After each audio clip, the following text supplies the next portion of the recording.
Di papipigil sa pagsulong sa kinabukasan na katuon para sa di kalidad na edukasyon. Balik eskwela na naman, sa puso ang kahandaan. Handang isip, handa bukas, sa pagkakaisa ay may lakas. Ito na ang normal, online learning at modular. Di pa kailangang mag-face to face, gamit ang cellphone at radio base. Yakapin ang pagbabago, pahirapan, kaya natin to. Lakasan ng iyong loob, sa bagong normal, sa bagong mundo.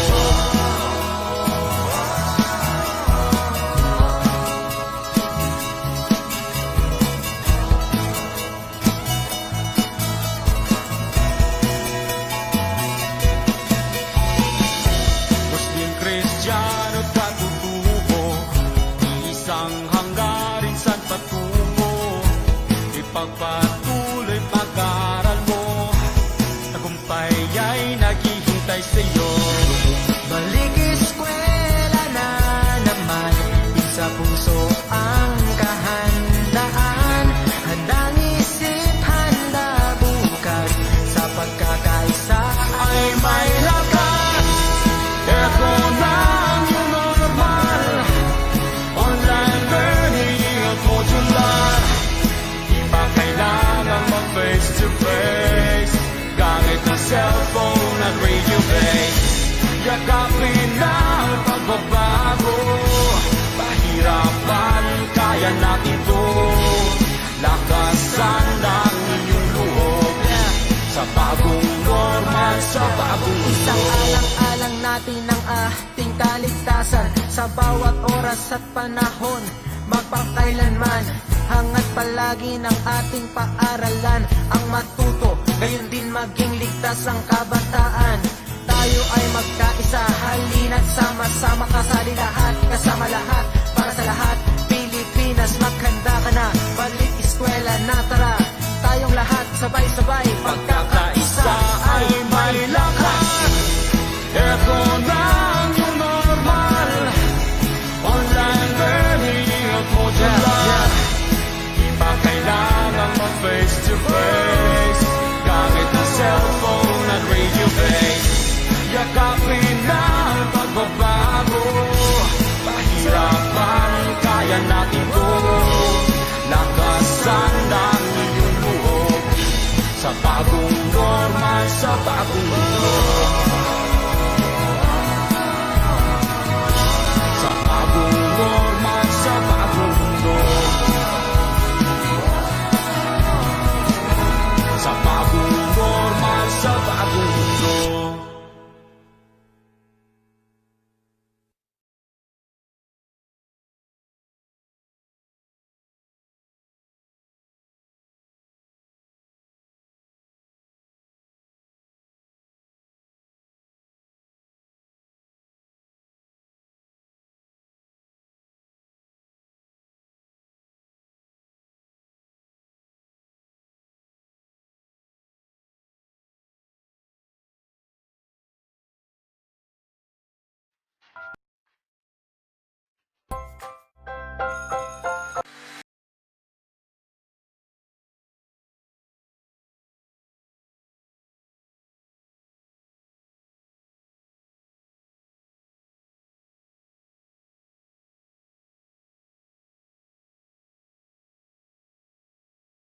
Ang buong linggo ng bawat isa.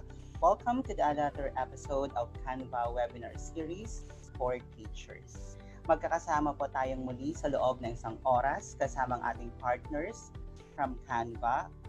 By the way, ako po si Rigo Tumaneng ng DepEd Public Affairs Service. Episode 2 po tayo ngayon. Marami pong salamat sa inyong pag-abang. As scheduled, dapat last Friday po ang ating second episode, but we needed to make some adjustments because of the recent events. no? Pero kumusta po ang ating mga kasamahan sa DepEd dyan po sa Bicolandia, ganoon na rin sa Cagayan Valley. I hope everyone is well and just like everyone's wish, sana po makabangon tayo ng mabilisan or kung hindi man po mabilisan ay unti-unti po tayong makabangon sa kung ano man ang ating pinagdadaanan ngayon, no?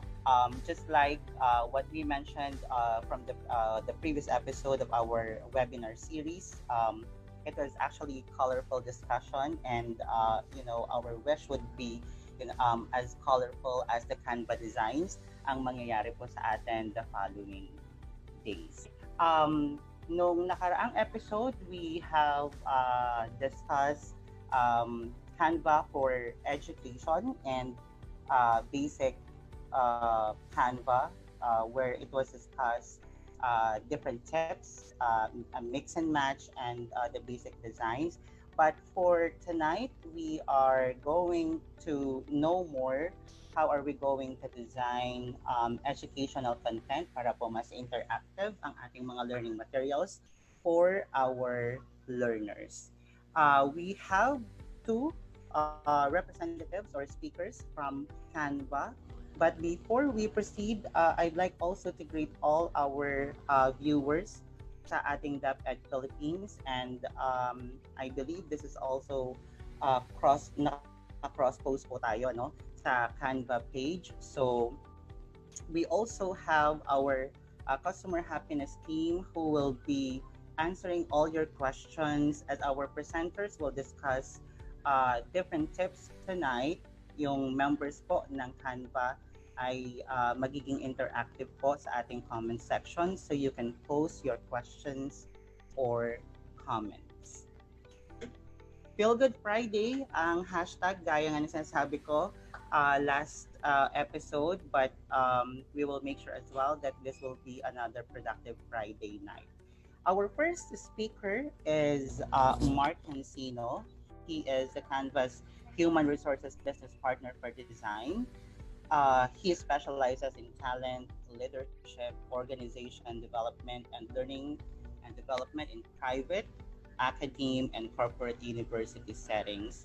He also capitalizes on his strengths, futuristic, strategic, learner, relator, and significance, helping drive strategies through focused people programs. So let's listen to the discussion of Sir Mark. Good afternoon, good evening, Sir Mark. Hi, good evening everyone and happy Friday. I hope we're having a great night and thank you for spending it with us. Again, I'm Mark Cancino, the HR business partner of the design specialty in Canva. I also used to teach high school students and I also taught college students for 3 years. That's why I'm very excited to share with you about Canva because I consider myself as a teacher at heart. So for today's session, we'll talk about what Canva is. For those of you who are attending this for the first time, we'll also introduce you to Canva for Education. And then later, we'll show you the different education templates that you can use in Canva for Education. And then our second speaker will present to you demonstration of how you can navigate and edit the different templates that we have. So what is Canva? Canva is a digital platform that empowers us to create beautiful and engaging designs. We all know that it's very important, especially in our context right now, to create engaging designs to engage our learners and still go on with learning. And then especially for you teachers, we have Canva for Education. So Canva for Education has 60,000 beautifully crafted templates to inspire you in your different learning methodologies, different topics. So for those of you who already have your Canva for Education account, so I hope you already explore it and then you're already designing your learning materials through the platform. And for those of you who don't have an account yet, you may sign up now at canva.com/edu-signup using your school or DepEd's email domain.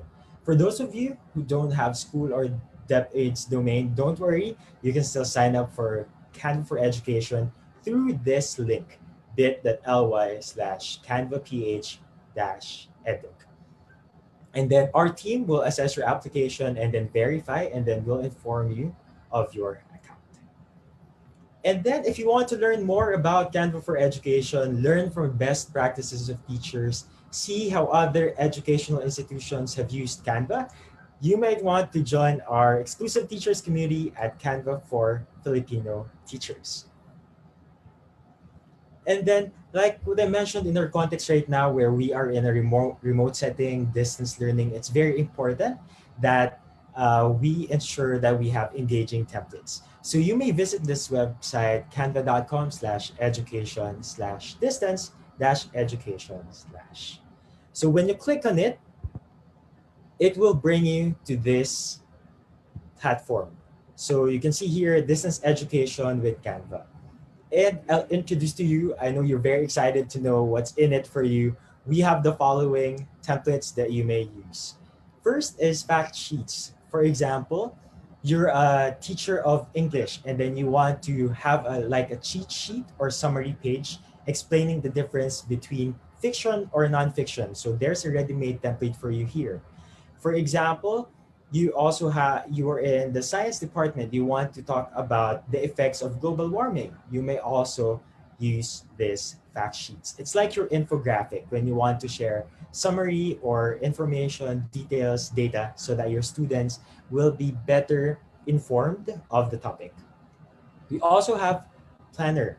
If you're a teacher who likes planning your sessions, for example, in my case, when I was still teaching, I would plan the whole semester. So my students would know the topics that we're going to discuss for each session. So you may also use this. We have here weekly planner, and then we also have here a day planner. And we also have here specific for your weekly schedule. If you're teaching, for example, kids, this will be helpful so that they know what to expect. They're better organized in terms of topics. So it's helpful for you as teachers to schedule your activities and for your learners for them to be guided. We also have here posters. Example, you have an upcoming activity, you have a presentation, you have games, or you have, for example, an online skit or online activity. You may want to entice your students by making posters here. For example, you want to advertise, hey, for next week, we'll have a presentation of your project. So you may use this to engage your learner. We also have education templates specific for K to 6. So here, as you can see, if you want to teach your kids on how to do like the clock, you can use this. We also have basic mathematics here. If you also want to ask them to use language in order for them to describe their day, you also have a template here and many more, which will be discussed later. If you're a teacher teaching grades 7 to 12, you may also use this. Right? Before in face-to-face classes, right, we used to have our yellow pads or intermediate paper, but now you may transpose it to a creative sheet. For example, here, when you're teaching English and then you want your students to write expository writing, you may use this template. And then we also have here presentations. So if you're going to teach in your synchronous classes, you may use this so that it's more engaging. And then if you like organizing, brainstorming, we have a lot of templates for you. So for example, we have here opinion essay outline. We also have here, for example, identifying the cause and effect of certain phenomenon. So you may use this. So you may want to explore on your own. And then if you check this website, you have here guidelines on how you're going to set up your virtual classroom on Canva, tips on centralized communication, and then other strategies to make your teaching remotely easier. For example, we have here different courses, different articles to guide you. We also have here teacher's blog. Okay. And then if you open your own account, here's what you're going to see with your Canva for Education. So we have here the ones recommended for you.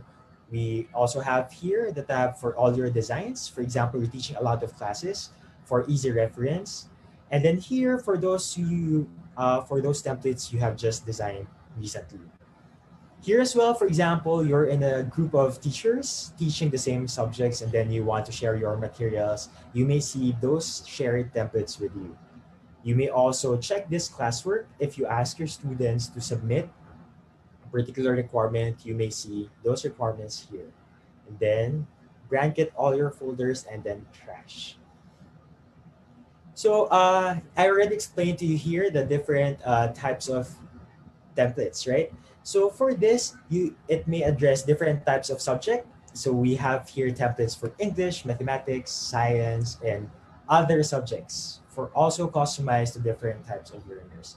We also have here for individual work, you can use the templates, or you may use our templates here for collaborative work.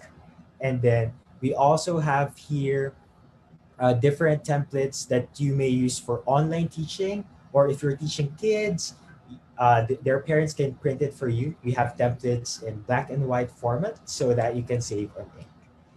So for example, you decided to create your presentation. So you're going to search here, education presentation.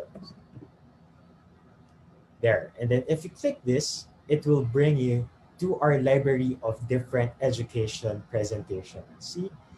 There. And if, for example, you're a teacher of social science, so this might be helpful for you. If you just want to check the overview, for example, you don't want to use it yet, you're going to check if it addresses your particular needs. You may click this, 3 bullets here, or 3 dots, and then you may check preview this template. And then when you do this, it will guide you through the different slides in this particular presentation. So at a glance, and then you can see that, oh, this will be a great template for me. And then for my class, you decided to use it, just click this, use this template. And then it will lead you to this one. So just a brief tour around our editor. This is what we call our editor in Canva. We have here our files. So you might want to create new design. It's here, how to save to a folder.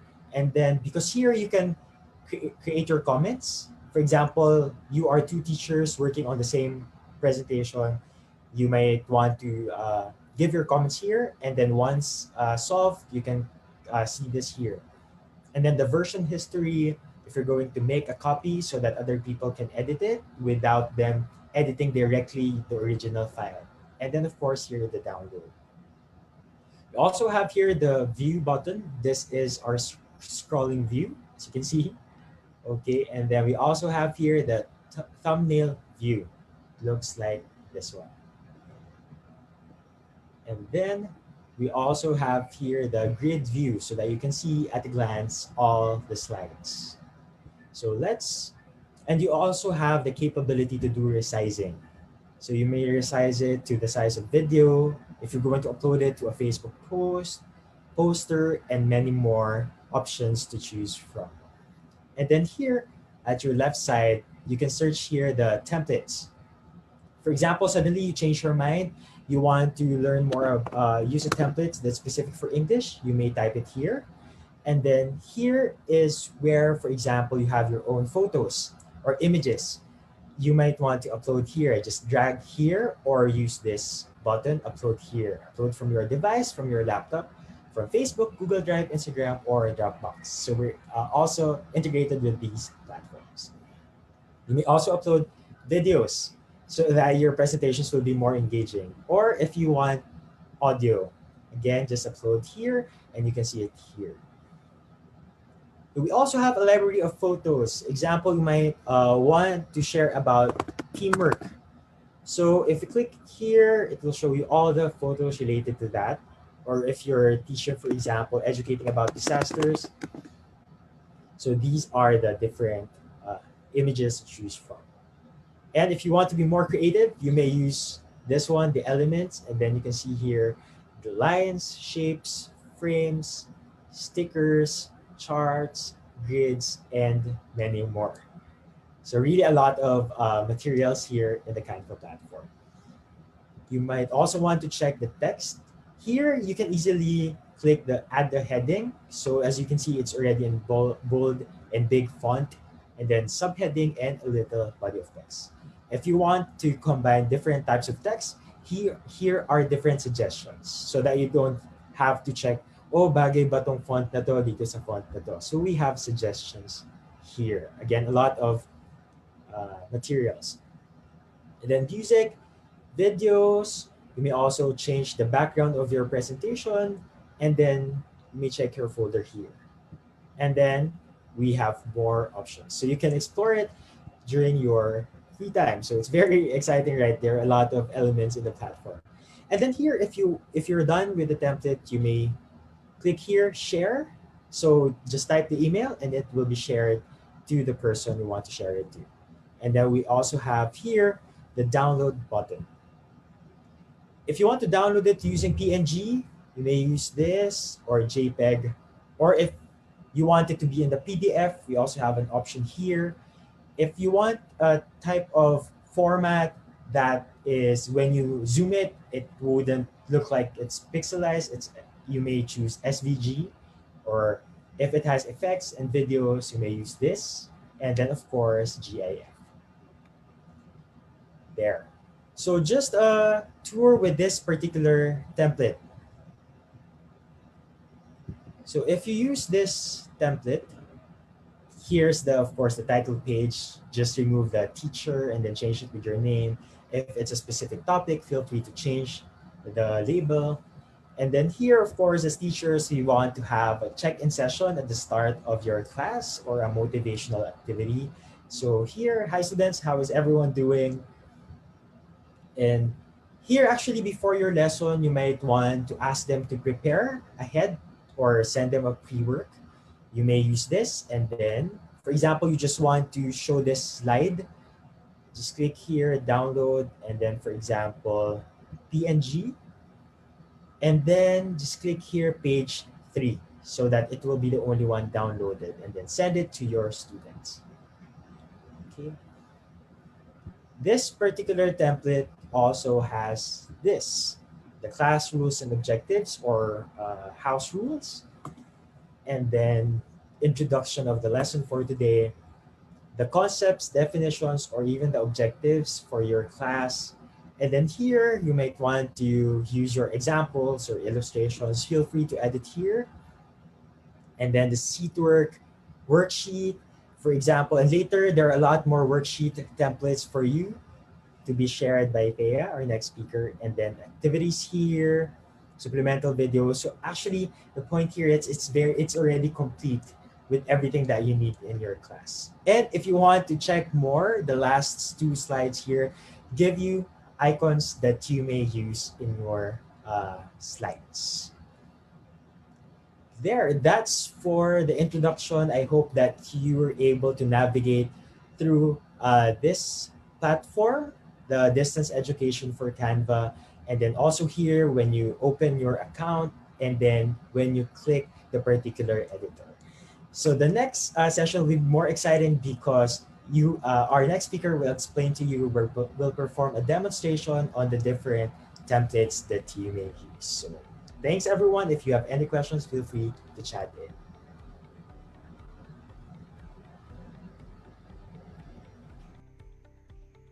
All right. Thank you so much, Sir Mark, for sharing. Now, let me just read some comments sa ating Facebook page before we proceed with our next speaker. Sabi ni Ma'am Marivic Esteban, is there a replay of the previous sessions that was answered po ng ating mga customer happiness team? But let me just also mention that yes, actually there's no replay, but you can go back to the previous episodes under the playlist of DepEd Philippines. In case po may mga interested teachers or fellow teachers po tayo na hindi pa naka-attend sa ating mga live sessions, you can advise them to rewatch the episode. Okay. Now, our next speaker is Miss Thea Cinco. She's one of the Canva's pioneer designers with over 6 years of experience creating templates for Canva library. Now, as an art director for the template splits are not just beautiful and easy to use, but also fulfill every design that is needed. Good evening, Miss Thea. Good evening. Kamusta po? Excited na po ako sa aking Alright. presentation. Yes, but go ahead po. Okay. So, I will continue where Mark left off. So, let me share my screen.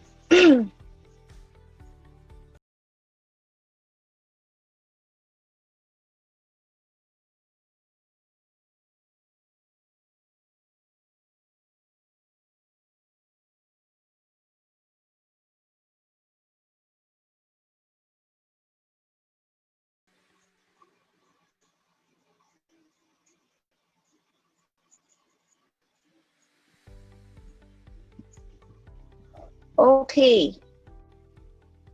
So now I will be discussing worksheets. So ito pong worksheets, very helpful po to para sa ating mga teachers, no? So para ma-access ang worksheets, punta po tayo sa ating homepage. Okay. So pagpunta po natin sa homepage, meron po tayong search bar sa taas. So sa upper right po, merong search bar. Ita-type nyo lang po, worksheet. There. Enter. And wait for it to load. Sorry po, medyo mabagal po ang internet.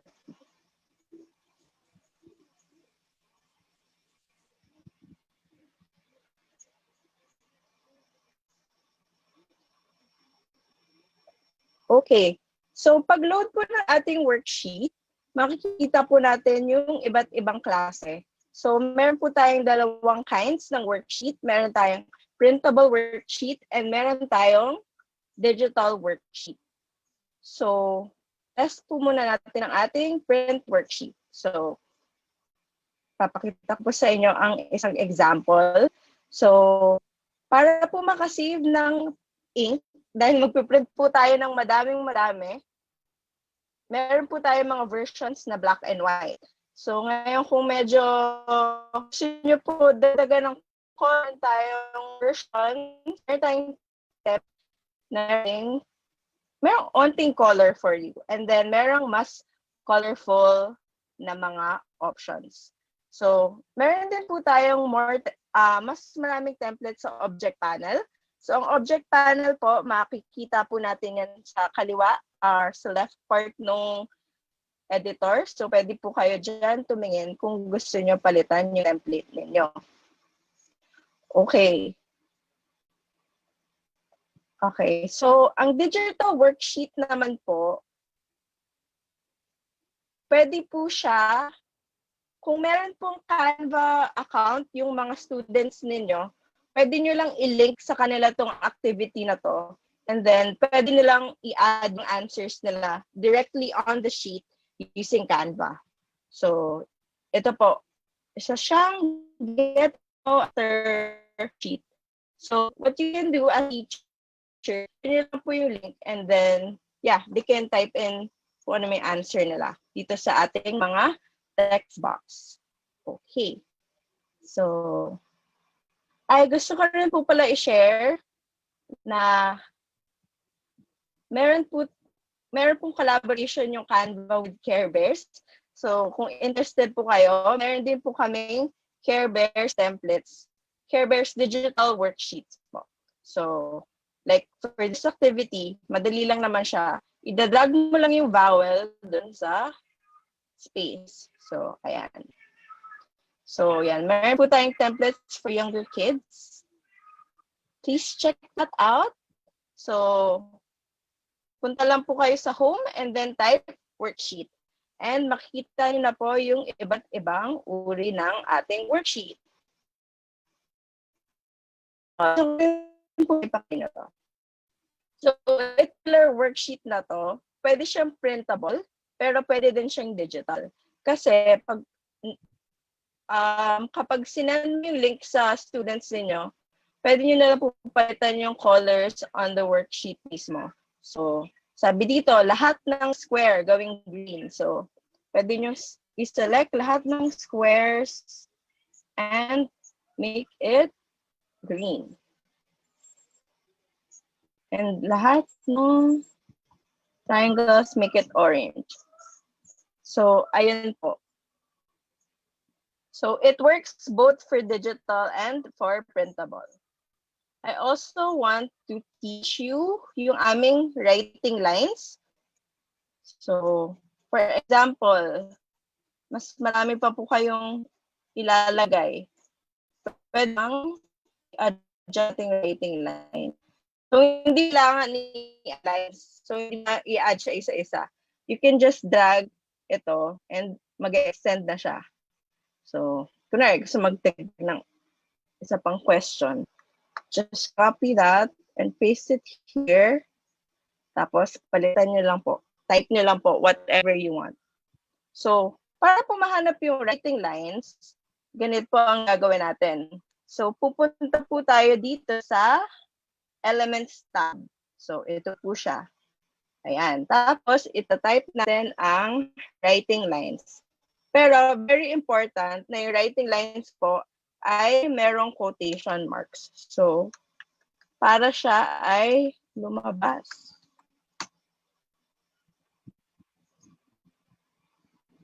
It's not loading. Okay, ayan na siya. And yung memorize ko na po na dito siya lalabas. Ayan. So there, very useful po ito para sa activity ninyo. Very useful rin po ito for print. Since magsusulat po sila sa papel. You can add writing lines. So there. We have different kinds and different spacing. Tapos meron rin po kami nitong dashed line para sa mga younger kids. So yun. Just drag it and mag-expand na siya. That is worksheets. So back to our presentation.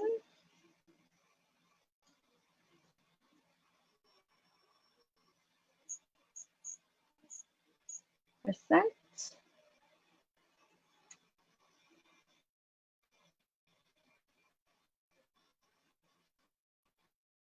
Next is on whiteboard. Previously, tawag po namin sa kanila ay Brainstorm templates. Pero ngayon, ang tawag sa kanila ay online whiteboard. So basically, yun po siya, online na whiteboard. So to demonstrate, ipapakita ko po sa inyo. Just go to home. And dito sa ating search bar, sa pinakataas, just type online whiteboard. And it should show up there. And when you click on it, malilid kayo sa page na to, na sana ay mag-load.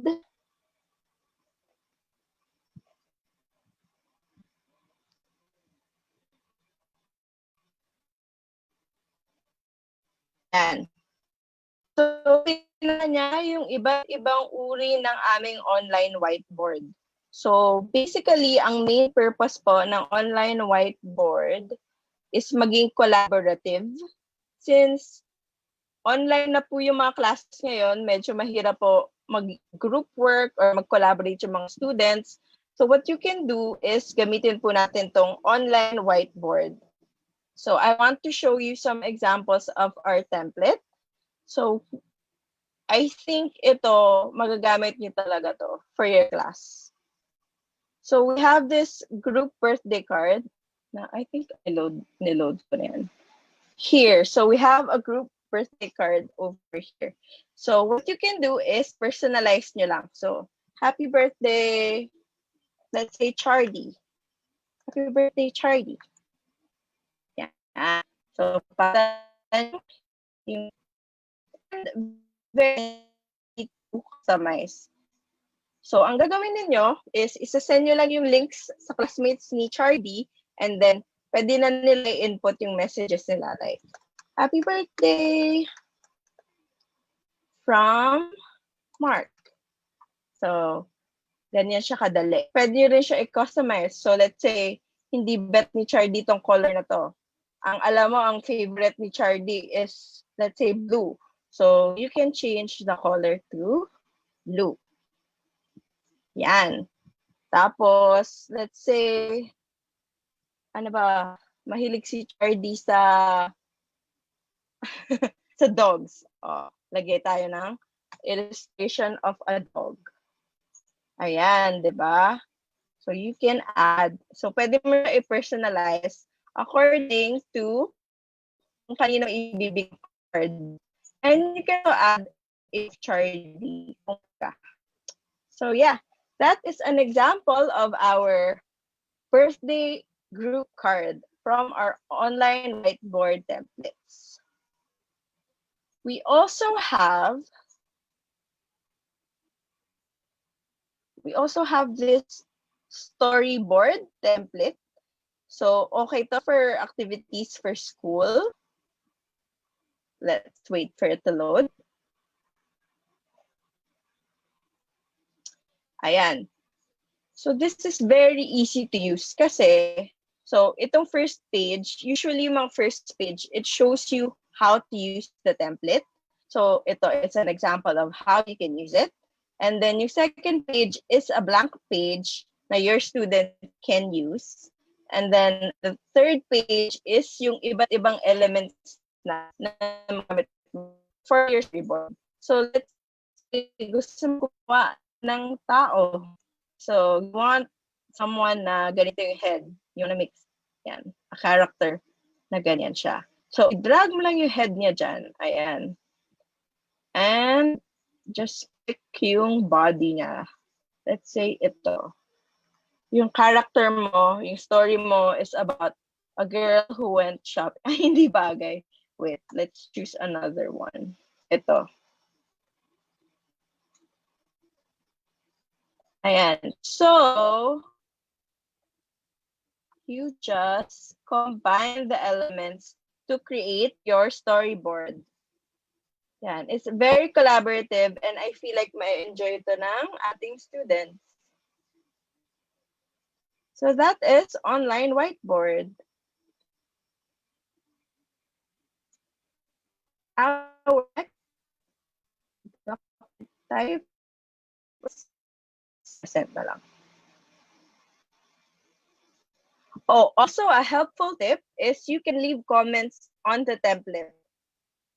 So since group work siya, kunwari, maunang gagawa si Chardy. Ay, asa na ba siya? Maunang gagawa si Chardy. Pwede siya mag-leave ng comments para dun sa pagsisenda niya. Let's say si Mark. So sabi niya, at Mark, ganyan, ganyan, ganyan. And then, Mark can also leave comments for Chardy. So to leave a comment, you have to go to this icon here. Merong icon dito nakalagay, add comment. Yan. Click mo lang yan. And then, type mo na yung comment mo na, wow, ang ganda. Diba? Comment mo na yan. Kapag may link, nasa may ganito, makikita niya yung comments mo. Alright. Our next is group work.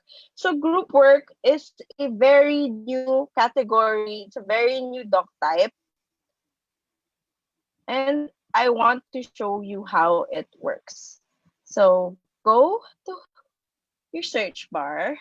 Kung saan tayo nag-search ng online whiteboard worksheet, balik tayo dyan and we search group work. Okay. So group work, very similar siya to online whiteboard in the sense na collaborative siya. So it is intended for multiple people to use. So Yes. So may overlap siya. The group is this the templates team. So siya ng Canva for education. So it's for teachers, for students, and stuff like that. So we have a lot of very fun activities here. And sana po in your free time, ma-search nyo. But I will show you some examples. So we have this mood check activity, online class group work. Since online class po tayo, parang nahihirapan tayo mag-connect socially. So, hindi natin talaga alam kung ano bang nararamdaman ng mga ibang tao, ganun, kung kamusta sila.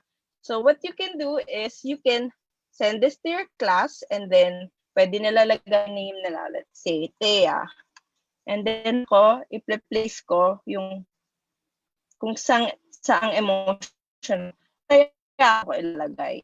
And then, let's say, si Irene. Si Irene, malungkot siya. Ayan. Si Kyung-soo. Si Kyung-soo, wala siyang nararamdaman. So, dyan lang siya. So, yeah, it's a nice way to know what your students are feeling. So, kung kamusta na ba sila, how they're adjusting to online classes. So, that is an example of a group work template. So we have other templates and I'll show you an example. So meron din tayong group brainstorm. So ano ba ang purpose ng group brainstorm? So very self-explanatory naman siya, no? It's a group brainstorm template. So what's your topic? Let's ano ang ayan. So, that can be the topic. And then, dito, last page, meron tayo dito mga iba't ibang kinds ng sticky notes that you can use here on your brainstorm template. We also have arrows and animations and stars. So, let's say, ito yung napili ko. Pwede ko siya i-copy, tapos paste. Tapos, ang paborito kong ulam ay sinigang. Let's see. Sinigang na baboy. Tapos, yung iba, magbibigay din sila ng opinion nila. So, siya, ang paborito naman niya ay ano pa bang mga ulam? Adobo.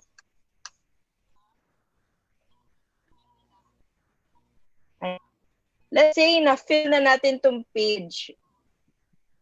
Pwede rin kayo mag-vote on your most favorite ulam. Okay. Magdagdag pa tayo para maganda. Let's use a different color.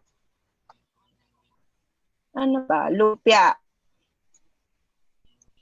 Let's say siya, ang paborito niya, lumpia. Lumpiang Shanghai. Ayan. And then, you can vote on your favorite. So, you can use stars. Like, let's say, unanimous decision na adobo pala ang paboritong ulam ng sambayanan. Ayan. You can use stars to vote. You can also put a feeling of what idea. Meron X, mean naman ng X. So, mag-check na lang tayo. There. So, that is an example of our group work template. Now, back to our presentation. We also have classroom kits. So, this is also very new. Very, very cute. And it will help mostly sa virtual classes. So, to access those, search type lang tayo. Group work. Ano nga to? Type lang natin, class kits.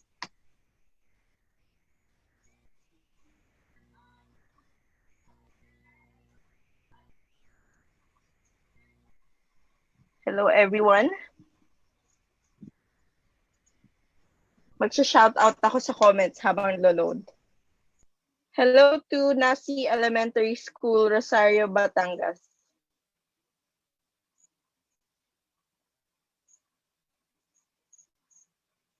Tulipahan, NHS. Ayan na, nag-lead na. Class kits. Why is it not showing up?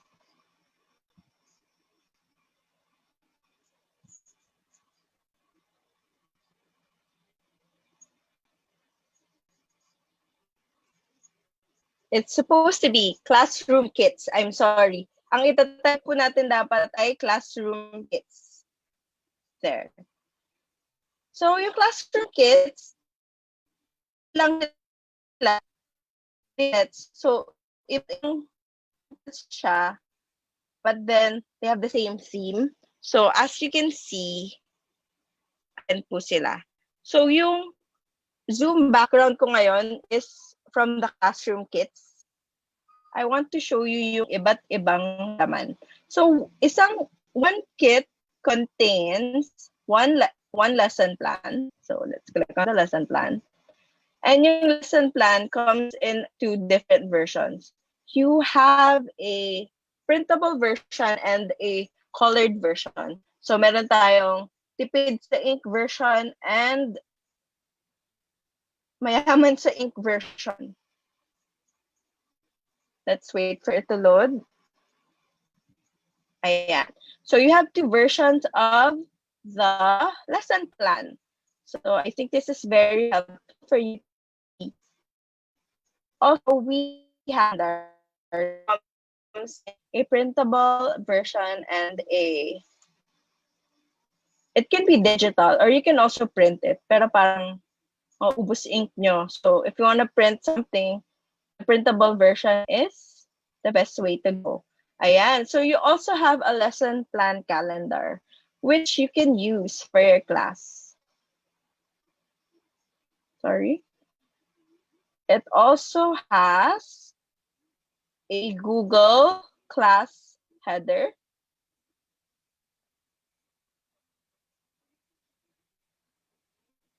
Google Classroom header. I'm sorry. It has a Google Classroom header. So kung gumagamit po kayo ng Google Classroom sa class ninyo, you can use that. And ito, super cute nito. Merong virtual classroom. Nakikita, Facebook, para yung mga teachers, since wala tayo sa mismong physical na classroom, nagde-design sila ng virtual classroom. Let's wait for it to load.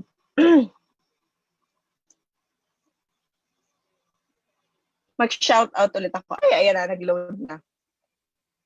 Okay. So, ayun, you can customize it. So, you can add furniture. Ayan. So, yung second page na, merong mas iba pang mga kinds ng furniture na pwede mong idagdag. Kunwari, ayaw mo nitong plant na to. Gusto mo ito. Ayan. So, you can just drag it here. Diba ang cute? It's so cute. And, kung meron kayong Bitmoji, you can just more sa ating object panel. There's a more option. And let's wait for the options to load. There. Merong Bitmoji. Ayan. Just make sure na it's linked to your account. And lalabas yung mga Bitmoji mo. And you can drag it to your design. Let's say, ito, nakasilip lang.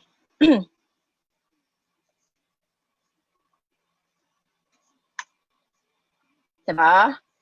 So you can design it like that. So it's like your classroom. Since you can't be in your classroom, you have a virtual one, di ba? So, pwede mo siya i-customize to your liking.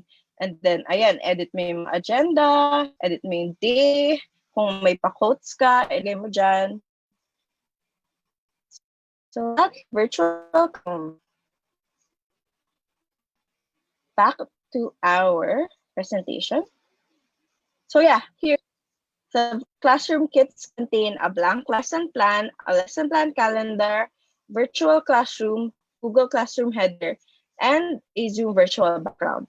So, itong classroom kits talaga, as you can see, it caters to online classes. Also, I have some tips for creating effective educational content. So, to do that, you have to ground it in real-life applications. So, use current events, relatable scenarios, and practical applications. And pwede rin po nating i-personalize sa ating mga Pinoy na students. So, gusto ko pong ipakita sa inyo ngayon ang aming library of Pinoy Canva Elements and how you can use your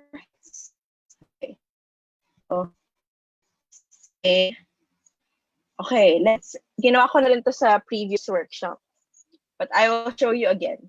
So, pwede natin gawing mas Filipino tong ating favorite food worksheet. So, instead of the origin of my favorite food, pwede mong i-type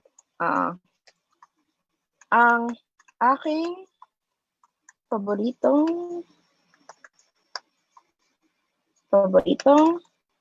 pagkain. And let's extend this. Ang aking, yan. So, tanggalin na natin yung mga pagkain na yan. Papalitan natin yan later on. Okay, so Canva also has a library of Filipino para po ma-atin nyo lang natin ang text box natin. And then, punta tayo sa search bar. So, ito yung font natin ngayon, Brendan Wright. So, palitan natin. So, to do that, type mo lang, Philippines.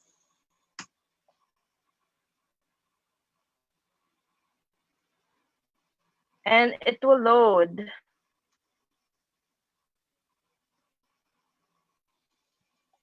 Ayan, so, ang dami po nating very Pinoy fonts dito, no? So, pangalan nila, Cubao, Batangas, Para, Kawit, Bara-bara. So, gamitin natin tong kagitingan. Ayan, so kung medyo i-adjust ang height,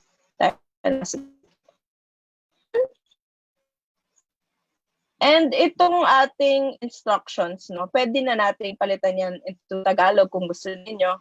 Pero ipapaubaya ko na po sa inyo yon dahil hindi po ako magaling dyan. So, ipapakita ko na lang po ang ating Pinoy Elements. Para po ma-access yan, balik tayo sa ating Object Panel and Search Elements tab. And you can type, sa history ko, sinerch ko na siya. You can type Pinoy food. And yan, lalabas po sila. Ito po. Meron tayong kutsinta. Dagdag natin. Dahil, paborito ko yan eh. And, magpapakita siya ng recommendations for you. Diba? So, tingnan natin yung recommendations. Ako, natin itong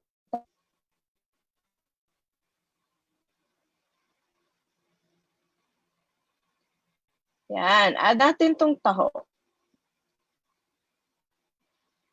Yan. And since natatakpan niya yung boxes ko dyan, pwede ko siyang i-move. Okay? So, punta tayo dito sa position. And click natin itong to back. Meaning, it will push the element further to the back sa layer niya. So, there. Kung ayaw niyong natatakpan, pwede niyong i-push sa back. Ano pa ba? Ano to? Latik. Ito. Kamote Q. Add natin itong ating kamote Q.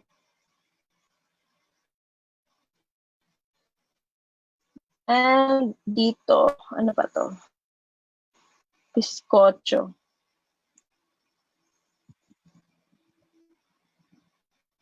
Ayan. So now we have a very Filipino worksheet.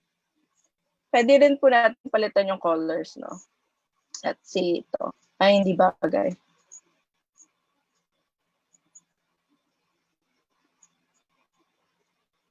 Let's say yan. Yan yung color natin.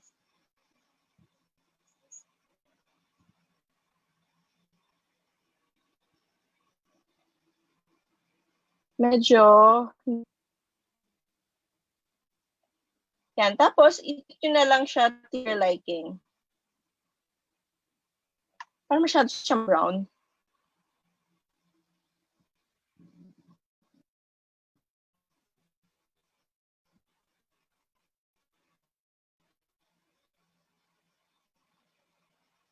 Yeah, there.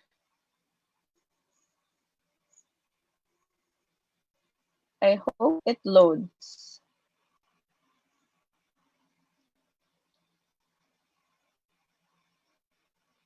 Yan. So that is one way to make your worksheets more relatable. So magdagdag po tayo ng ating Pinoy content para sa ating mga estudyante. Meron pa po akong isang demo on that. I will do this very quickly dahil almost 8 na. Okay, so ito po ay isang kind of group work template. So it's an activity para sa isang group poster design. So ito po yung template. So as usual, yung template, first template usually shows activity. So example, so it says transform your group's favorite shape by creating a movie poster. So basically, it's a movie poster about a shape. So it's the square in this scenario. And second page is magpapakita siya ng blank. So ibig sabihin, dito po tayo mag-work. And third page is yung library of elements you can use on your design.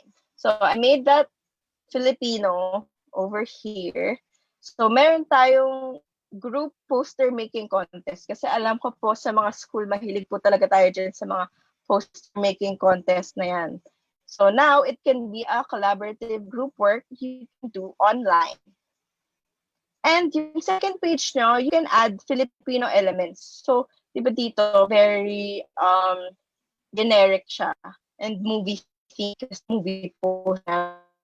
Since we're going to make a Filipino, you can add itong mga Pinoy elements. Just go here sa Elements tab and search Pinoy Philippines. Yan, it should come up. Pinoy. Yeah, so same thing I did here. Gumamit ako ng Philippine font. So ginamit ko yung bara-bara. And ayan, pwede nilang palitan. So proyekto nila. Tapos pangalan, dito nila ilalagay yung pangalan nila. So yeah, that's it. That is one way to make your worksheets, your templates more relatable. Thank you.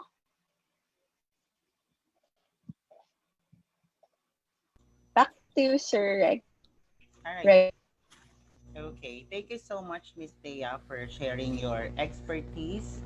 Yung gaya ng sinabi ko last time, the designs of Canva, it's very Filipino because 90% of its designs are made by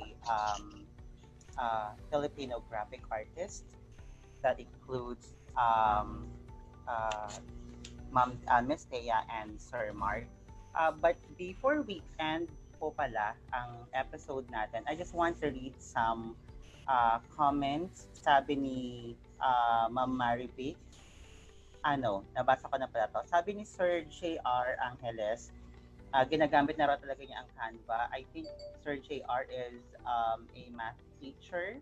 He asked if we can insert mathematical equation and formula.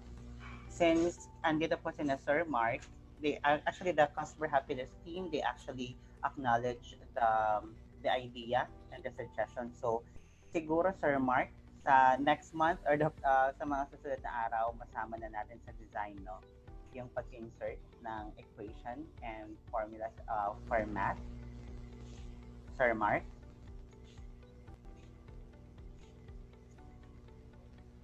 Yep, Sir Johnson. Yes, thank you for that suggestion. Iko-consider yan ng ating design team.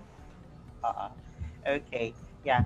Then may nagtatanong din po if they can enjoy premium. As mentioned po last time, yung DepEd email po natin ay pre-approved. You can also check the link na nasa comment section po na in-answer na sinagot po ng ating Canva customer happiness. Sabi ni Ma'am Marilyn Muleta, I just want to clarify if I kept the links of my previous videos, makikita ko pa rin ba lahat or kada record ko po ng bago ay ma-erase yung previous record? Sir Mark? Hi, Sir Rego. Yes, Sir Shadi? Yes, I think na-answer din siya nung someone from our community team in the Facebook comment. But for now, we're still in the works to do that. So we suggest sa mga teachers to please keep their links first.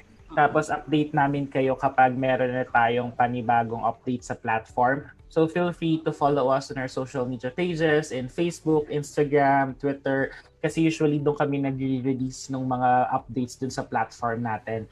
And please join our Canva for Filipino Teachers Facebook page. Kasi doon hindi lang si Canva mismo yung nagbibigay ng updates. Even yung mga co-teachers natin, yung mga kapwa Filipino teachers natin, sila din nagsishare sila ng mga tips and tricks kung paano pa ba natin mas ma-maximize yung Canva for education. Alright. Thank you so much, Sir Shardy. Sabi ni Ma'am Myris Bungag, sabi niya, this is really helpful to us teachers, especially for us who are just starting to explore designs. Canva is making it super easy and fun. I'm sure our students will like it too, sabi niya. Thank you, Dapat, for collaborating with Canva. Thank you so much also for joining. Sabi rin ni Sir Animus Invictus, sabi niya, join the Canva community here in Facebook. Ito yung tinutukay ni Sir Shadi kanina, yung Canva for Filipino teachers. One more, mag-shoutout lang tayo, no? From BARM, si Ma'am Rolette Israel. Thank you so much po for joining the webinar.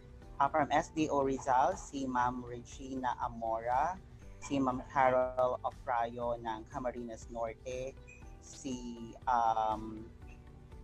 Ma'am Mena Lacapia ng Maguindanao 1, si Ma'am Mary Jane Combio ng Bambang Bisaya. Yon. And may nagsabi, Sir Shadi, sabi ni Ma'am Lai Serrano, sana kadate ko na lang sana tuwing Friday ang Canva kasi napapasabik daw siya. Ang sagot ko naman dyan, always join our episode and for sure mag-working relationship nyo. Tama ba? Tamang-tama yan, Sir Rego. So, pangalawang episode pa lang natin to ng Canva for Education webinar with DepEd Philippines. Meron pa tayong natitirang mga, I think, 3 or 4 webinars. So, every Friday, it's a date with not just DepEd, but also with Canva. And also, bouncing back lang dun sa in-endorse namin kanina, nilink din nung ating Canva community team dun sa comment section ng ating Canva for Filipino Teachers Facebook page. Kami sa Canva, even yung mga designers tsaka yung engineers na gumagawa ng Canva for Education platform, nagko-conduct kami ng survey dun sa Facebook group na yon. Nagtatanong kami na ano pa ba yung pwedeng mas mapa-improve natin dun sa platform or ano pa ba yung mga bagay na kailangan ng mga teachers. So doon kami kasi nakakakuha ng mga bagay na pwede pa nating madagdag sa platform. Kaya for example, last time, nag-conduct kami ng survey na ginagamit ba ng teachers madalas ang ating video button sa paggamit nila ng mga educational templates. So, mataas yung participation rate na yes. So, parang nangyari ngayon, yung team namin sa Canva, lalo na sa Canva for Education, nagko-curate sila ng mga video templates na pwede nating magamit for educational materials. Ganon kabilis yung pag-design. So, Yes, pinig ko sir. fingers crossed si Sir JR dun sa mathematics equation. Yun, kaya isa yun sa mga request din kasi sa amin, Sir Regos, doon sa Canva for Filipino Facebook, for Filipino Teachers Facebook page. Kaya ngayon yung mga engineers namin in Canva, they're trying to study kung paano siya magagawa. So soon enough, fingers crossed, kapag naayos na namin siya, i-release din naman namin siya sa inyong lahat para ma-update kayo. All right. Okay. Thank you so much, Sir Shardy. But before we formally end our webinar episode for tonight, may we hear once more from Miss Thea and Sir Mark?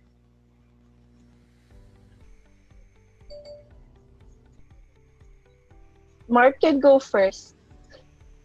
Yep. So thanks everyone for attending this session, and we hope that you find value in using Canva platform.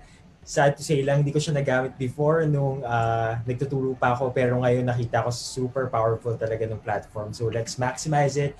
And like what Thea said a while ago, gamitin natin yung mga local na elements natin para mas ma-contextualize natin, because in our lessons, it's very important to make it more relatable to our students.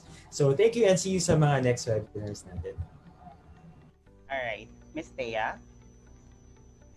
Hi everyone, thanks for tuning in, and sana magamit niyo yung mga sinabi ko sa class ninyo. Sana magamit niyo yung bago nating templates, yung group work, and yung classroom kits. And yun, I really love reading yung comments ng teachers kasi sobrang appreciative nila and sobrang nakaka-touch. And hi to my friend Kit Kat. Thank you.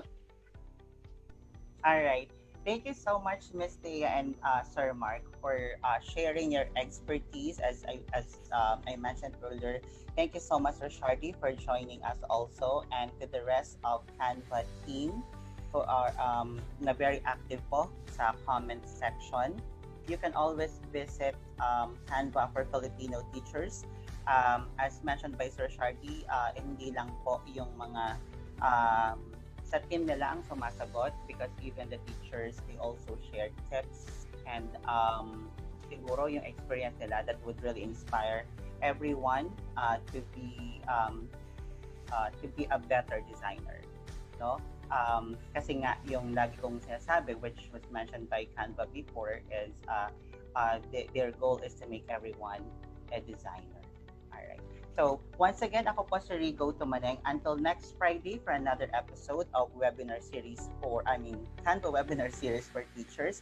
Magandang gabi po. I-share niyo po itong link na ito para mapanood ng mga fellow teachers.